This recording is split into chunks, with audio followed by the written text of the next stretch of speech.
대한민국 상장 금융지주 중에서 5대 금융지주의 23년 실적과 주주환원을 분석해 보았습니다. 부족하지만 한 페이지 한 페이지 많은 자료를 담고자 노력했으니 끝까지 시청해 주시면 감사드리겠습니다. 각 금융지주사별로 성장성, 수익성, 건전성을 분석합니다. 그리고 자본적 정성과 주주환원에 대해서 분석합니다. 그리고 회사를 경영할 대표이사를 각 금융지주가 어떻게 평가하는지 확인합니다. 이 부분으로 인해서 각 금융지주가 어떠한 방향으로 발전할지 대략적으로 알 수도 있습니다. 금융지주를 인수한다는 가정으로 PER 및 PBR 추이를 설명드리겠습니다. 그리고 결론으로 타프픽을 설명드리도록 하겠습니다. 자산 규모 및 성장률, 당기순이익 규모 및 성장률을 통해서 성장성을 보겠습니다. 자산 규모입니다.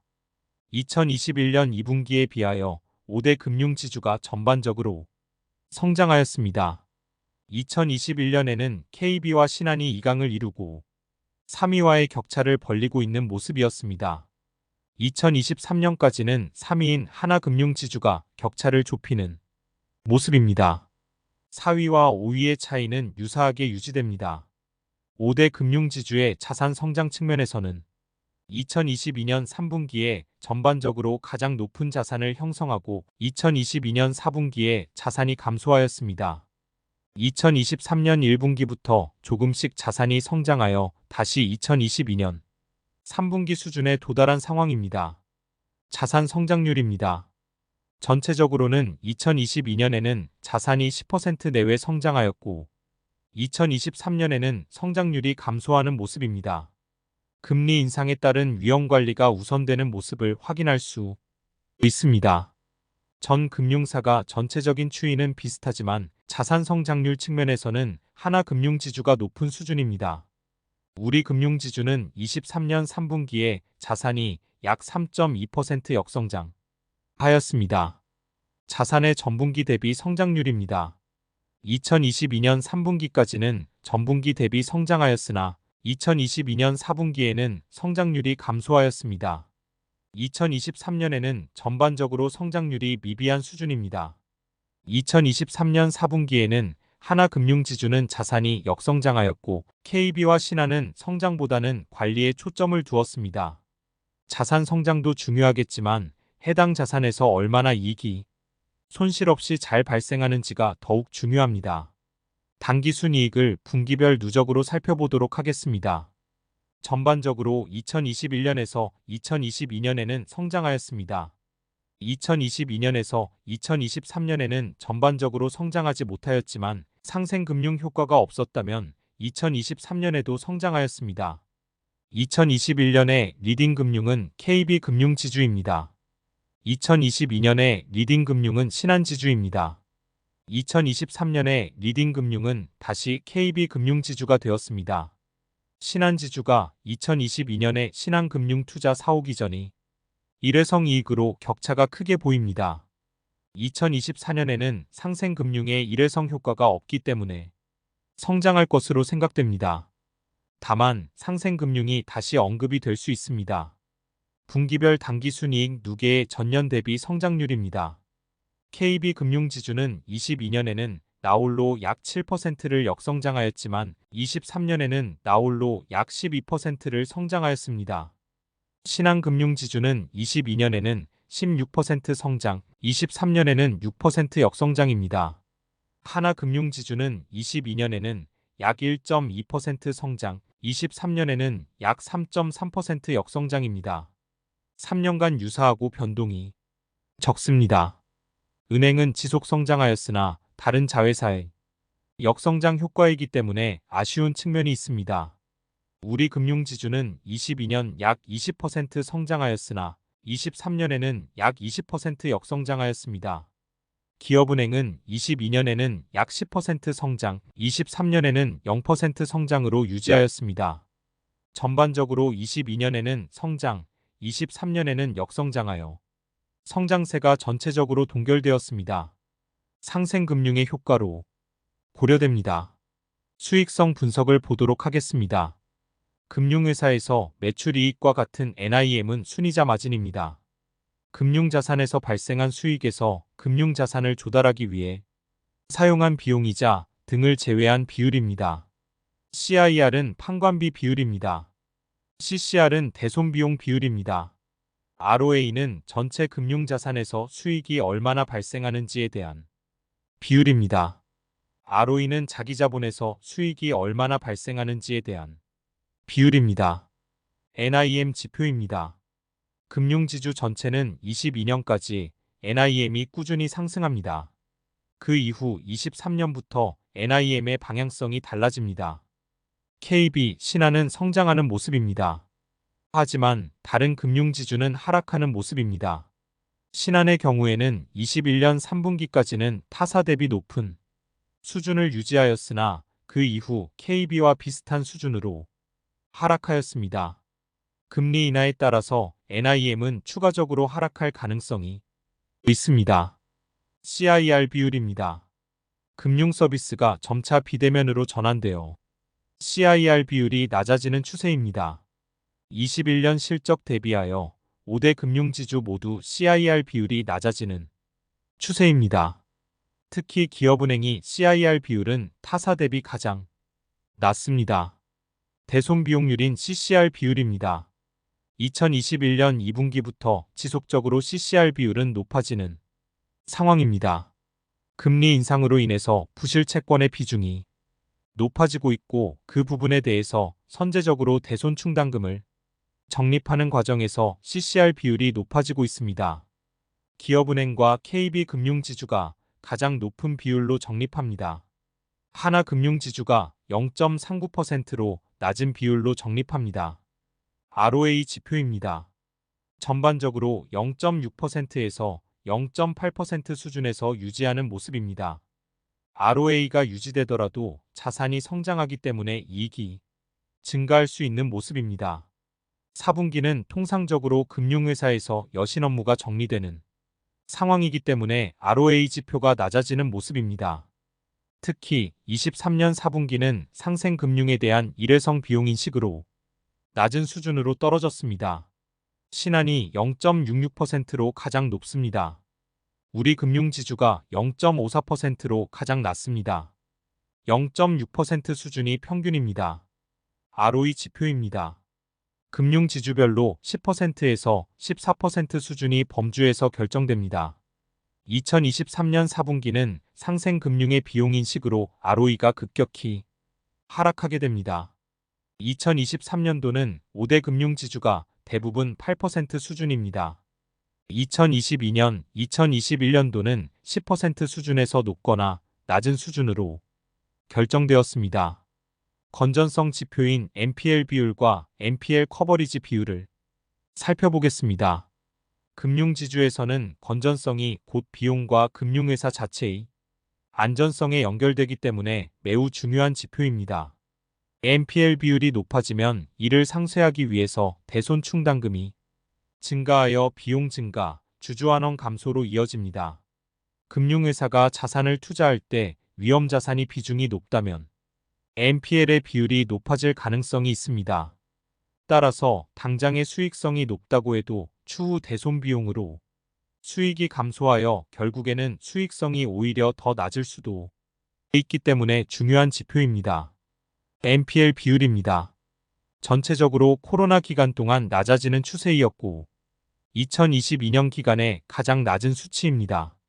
그리고 22년 4분기부터 전체적으로 금융권이 NPL 비율이 상승하는 모습입니다. 2023년 4분기까지 지속적으로 높아집니다. 우리 금융지주는 감소한 모습입니다. 기업은행은 타 금융지주 대비 높은 NPL 비율입니다. 정책에 따라 다양한 중소기업의 여신의 영향일 수 있습니다. KB, 신한, 하나는 0.5% 수준에서 NPL 비율을 보입니다. 단순히 NPL에 대비하기 위하여 금융회사는 대손 충당금을 적립합니다. NPL 대비 이 비율을 살펴보도록 하겠습니다. NPL 커버리지 비율입니다. 이 지표는 현재 NPL 금액 대비 대손 충당금이 얼마나 있는지에 대한 지표입니다. NPL 채권이 실제 최종 매각 및 상각 처리되어도 손실을 어느 정도까지 흡수할 수 있는지에 대한 지표입니다. 예를 들어 NPL 비율이 100%라고 하면 현재 NPL 채권이 이익 없이 모두 부도 처리되어도 손익에는 영향을 미치지 않도록 대손충당금으로 미리 비용 처리를 해놓은 것입니다. 21년도부터 전체적으로 NPL 커버리지 비율이 높아집니다. 새로 생긴 NPL보다 더 높은 수준으로 대손충당금을 보수적으로 적립한 결과입니다.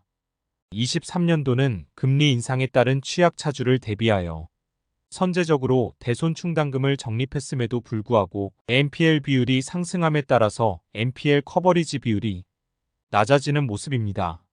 우리 금융지주는 229%로 높은 수준입니다. 기업은행은 143.5%로 낮은 수준입니다. 보통주자본 비율입니다. 보통주자본 비율입니다. 전체적인 흐름은 일정 수준을 유지하려는 모습입니다.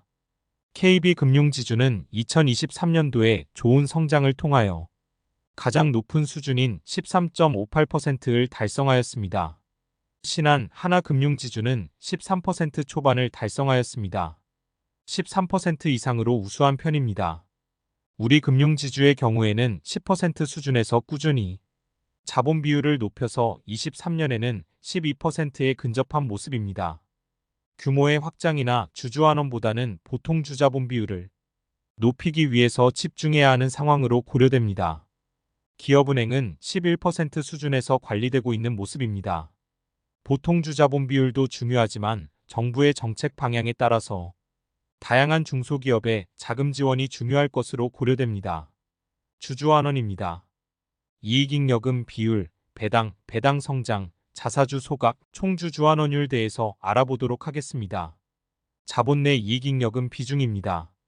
자본은 자본금, 이익잉여금, 자본잉여금 등 다양한 구성으로 이루어집니다.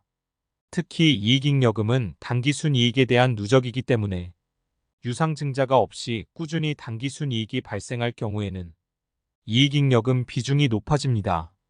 또한 유상증자는 하였지만 그 자본으로 유상증자 이상의 이익을 창출하지 못할 경우에는 상당 기간 이익잉여금 비중이 감소한 상태로 유지됩니다. 물론 자사주 소각을 하여도 이익잉여금 비중이 높아질 수 있습니다. 전반적으로 꾸준히 이익잉여금 비중이 높아졌습니다. 다만 우리은행은 조금씩 하향 추세이고 기업은행은 유지하는 모습입니다. 특히 KB의 성장 높습니다. 27%포인트 성장하였습니다. 신한과 하나는 각각 16%포인트, 23%포인트 성장합니다. 배당 수익률입니다. 전 금융회사가 기준 금리 대비 배당 수익률이 높아집니다. 배당금은 안정적으로 상승하였으나 주가가 정체하여 발생한 현상입니다. 기준금리가 높아졌기 때문에 상대적인 배당 수익률 리프라이싱 효과로 인해서 높아진 측면도 있고 금융지주의 저평가로 인해서 높아진 현상일 수 있습니다. 무엇보다도 실적이 상향되고 배당이 성장하는 측면에서 현재 배당 수익률은 투자하기 매력적인 구간일 수 있습니다. 최근 코리아 디스카운트 해소를 위한 정부의 다양한 정책, 금융지주의 주주 친화적인 움직임으로 인해서 주가가 상승하였습니다. KB와 신한은 배당 수익률이 4%로 진입하였습니다. 기준금리와의 차이가 1%피 수준으로 줄어들었습니다. 하나, 우리는 6%입니다. 기업은행은 7%입니다. 주가가 상승하여 좋을 수 있지만 배당 수익률이 감소한 측면은 아쉬운 측면입니다. 물론 배당금이 축소되어 배당 수익률이 감소할 수 있다는 의견이 있을 수 있습니다. 최근 배당 수익률입니다. 최근 3년, 5년, 10년 기준으로 배당금의 성장 지표입니다. 최근 3년은 기업은행이 가장 높습니다. 최근 5년은 하나가 가장 높으며 KB, 우리 기업이 유사합니다. 신한은 거의 성장하지 못했습니다. 최근 10년을 보면 하나가 21%로 높습니다. KB는 16%로 2위입니다. 나머지 신한, 기업, 우리는 유사합니다. 배당 성장 측면에서는 장기적으로 하나금융지주가 좋았지만 미래의 실적을 보장하지는 않을 수 있습니다. 최근 10년간 성장 배수입니다. 하나금융지주가 약 5.5배로 가장 높습니다. 즉 10년 전에 600원에서 현재 2023년에는 3,400원 수치가 반영되었습니다. 그 뒤는 KB가 약 4배로 2위입니다. 신한, 우리 기업은 약 2배 수준으로 유사한 수준입니다.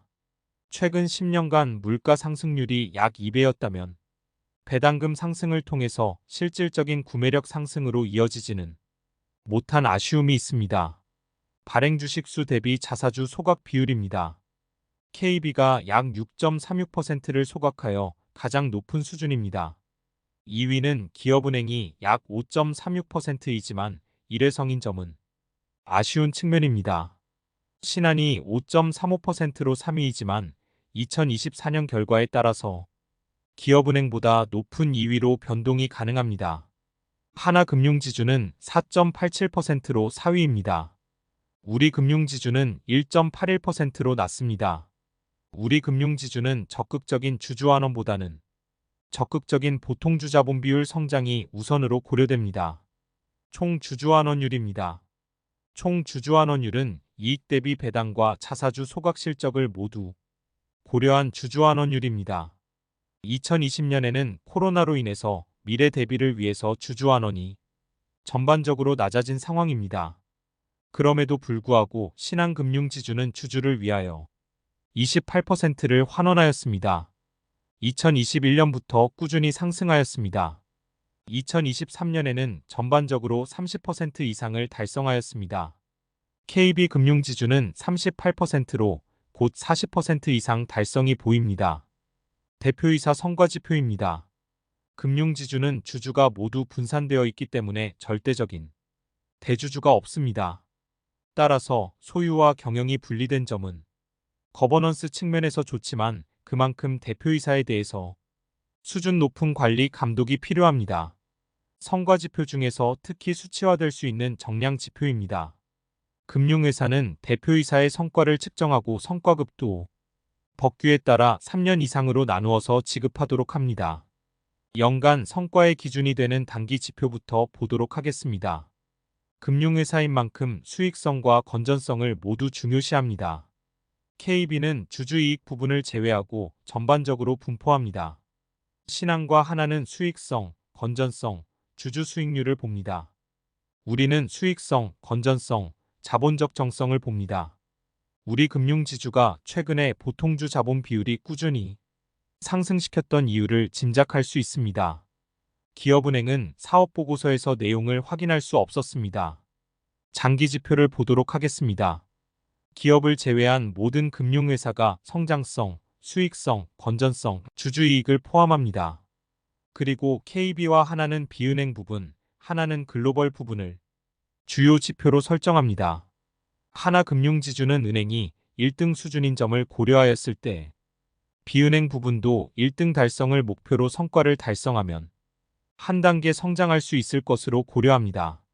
각 금융사별로 모아서 보도록 하겠습니다. KB가 전체적인 모든 영역을 포함하고 있습니다. 특히 성장성 부분에서 다른 금융지주는 단기순이익이나 영업이익으로 설정한 것과 달리 EPS로 설정한 것은 고무적입니다. EPS로 하지 않고 단순 영업이익으로 한다면 유상증자 등 자본을 늘리면서도 단순히 이익만 증가할 수 있기 때문입니다. 하지만 EPS로 설정된다면 주주자본을 관리해야 하는 주당 순이익을 지표로 삼은 것입니다. 최근 공격적으로 진행하는 자사주 소각도 EPS에 유리하게 작용합니다. KB의 성과지표는 우수하다고 판단합니다. 다만 글로벌 부분이 없는 것은 다소 아쉽습니다. 신한입니다. 신한은 무엇보다도 기본적인 수익성, 건전성, 상대적 주주 수익률에 집중하는 지표입니다. 2020년대에 진행된 불투명한 유상증자에 대해서 꾸준히 증명하고 설득하는 시간이 필요하다고 생각합니다. 하나입니다. 신한과 동일하면서도 글로벌 비은행 부분이 단기순이익이 포함되어 있습니다. 하나금융지주는 함영준님의 목표 중에 하나인 비은행이 적극적으로 추진되는 것에서 알 수 있습니다.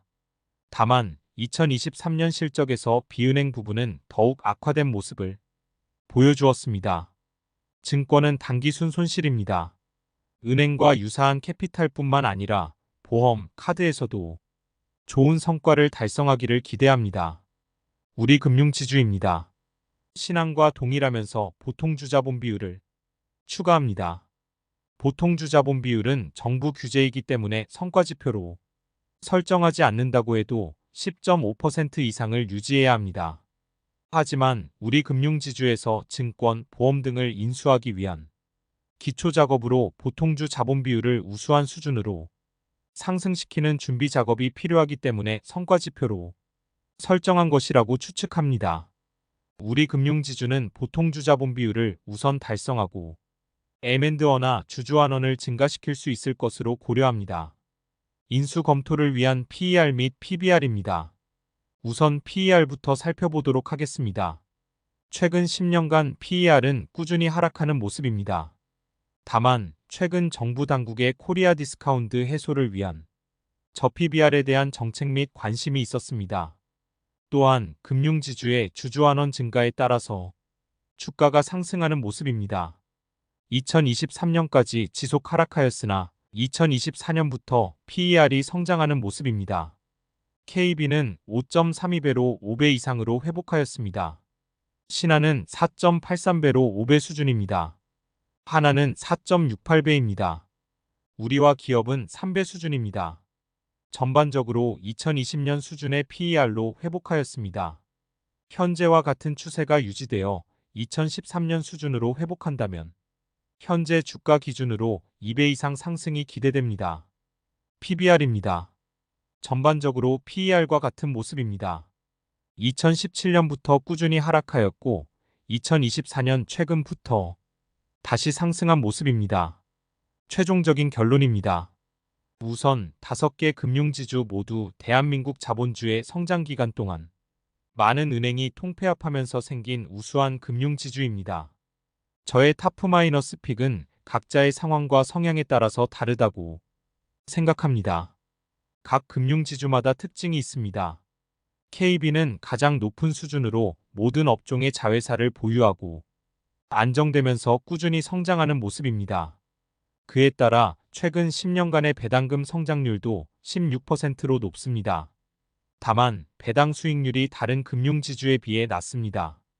따라서 다소 배당 수익률이 낮지만 검증된 안정, 성장을 모두 잡고 싶다면 1위 금융지주 선택은 나쁘지 않다고 생각합니다. 또한 자사주 매입 소각도 활발하여 5대 금융지주 중에서 가장 우수합니다. 23년 총 주주환원도 38%로 최우수입니다. 신한도 역시 KB와 같이 다양한 금융업종에 골고루 분산이 되어 있습니다. 보험의 규모가 작다는 평가가 있지만 그래도 전반적으로 분산되어 있는 상황입니다. 최근 추가 상승으로 배당 수익률이 4.7%로 낮은 수준이지만 금융지주 유일하게 매 분기마다 동일한 배당금을 지급합니다. 동일한 배당은 동일한 현금 흐름이 필요한 주주에게 좋습니다. 자사주 소각, 총주주환원도 KB 다음으로 우수합니다. 하나금융지주는 KB와 신한에 비해서 규모는 작지만 5대 은행 중 리딩뱅크입니다. 다만 증권, 보험, 카드 등 다양한 자회사를 보유하여 금융지주의 모양새는 있지만 실질적으로 KB나 신한만큼 금융지주 전체에 높은 기여를 하고 있지 못하고 있습니다. 배당 측면이 장점입니다. 현재 배당 수익률이 6.1%이고 과거 성장도 최근 10년 연평균 성장 21%이며 금액으로 약 5.5배 성장입니다. 하지만 과거 성장이 미래에도 이어질지는 모릅니다. 우리 금융지주는 그동안 다른 금융지주에 비해서 아쉬운 성장 성적표였습니다. 하지만 보통주 자본 비율을 꾸준히 성장시키면서 다양한 기업 인수를 통해서 과거 못 이룬 성장을 이룰 수도 있는 가능성이 있습니다. 아쉬운 만큼 가격 상승이 적기 때문에 당장의 배당 수익률은 6.8%로 높습니다. 하지만 배당 성장, 자사주 소각, 총환원은 아쉽습니다. 그만큼 개선될 여지도 높다고 볼 수 있습니다. 기업은행은 정부가 대주주인 것이 가장 큰 특징입니다. 그만큼 금융위기의 유상증자에 대한 기대감이 있을 수 있습니다. 배당 측면은 배당 수익률 7.2%이고 최근 3년간의 성장률도 12%로 가장 높았습니다. 자사주 소각은 실질적으로 진행되지 않는 점은 아쉽습니다. 모두 금융업의 5개의 회사이지만 각기 다른 특징이 있습니다. 각 특징과 본인의 투자 성향에 따라서 현명한 타프마이너스 픽은 다를 것입니다. 이상으로 5대 금융지주의 2023년 실적과 주주환원을 분석해 보았습니다. 감사합니다.